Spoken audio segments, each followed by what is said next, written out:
Good afternoon, students. I am Dr. Neeta Sharma from Shri Shankaracharya Mahavidyalaya, Junwani, Bhilai. Today I am going to take your topic on expository writing, amid first semester, paper 4th, unit 2. So, here we start with what do you mean by expository writing? Students, today I am going to tell you what is expository writing.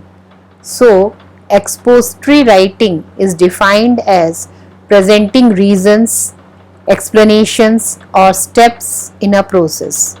Second, informational writing. Third, an expository essay should follow a logical sequence and have three different main points.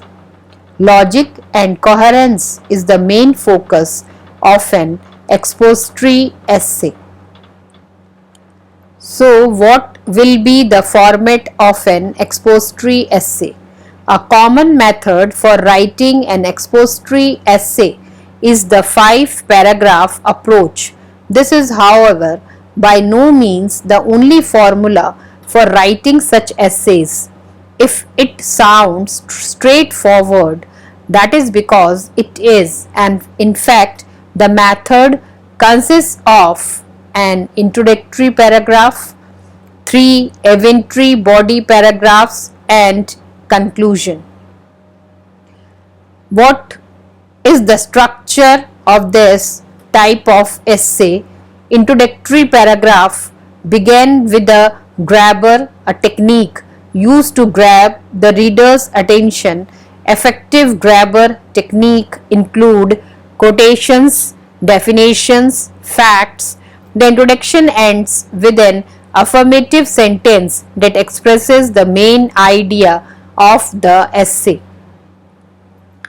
Structuring the expository essay, body paragraphs. The second, third, and fourth paragraphs make up the body of the essay.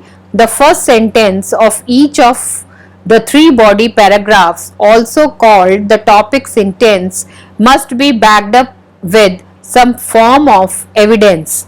3 types of evidence: statistics, expert, opinion, example. So, conclusion, the 5th paragraph is called the conclusion.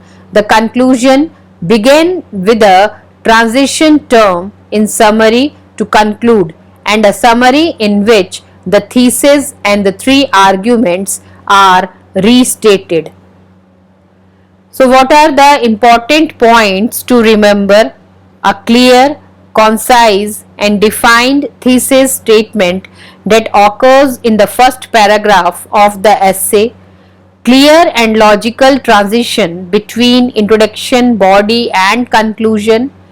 Evidential support, whether factual, logical, statistical, or anecdotal. A bit of creativity.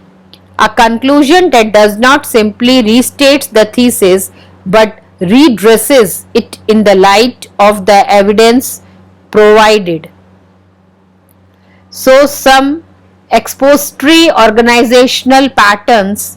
Since clarity requires strong organization, one of the most important mechanisms that can be used to improve our skills in exposition is to provide directions to improve the organization of the text.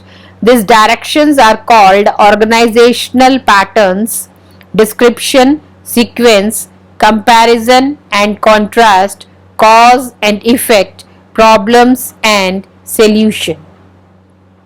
So, description, first one, the author describes a topic by listing characteristics, features and examples.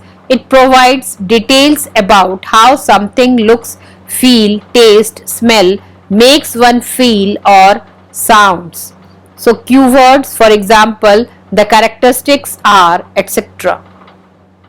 Second, the sequence, the author lists items or events in numerical or chronological order. For example, first, second, third, next, then, finally. So comparison and contrast, the author explains how two or more things are alike and or how they are different. For example, different, in contrast, alike, same as, on the other hand. So cause and effect, the author lists one or more causes and resulting effects or effect. For example, reason, why, if, then, as a result, therefore, because. So problems and solution, the author states a problem and lists one or more solutions for the problem.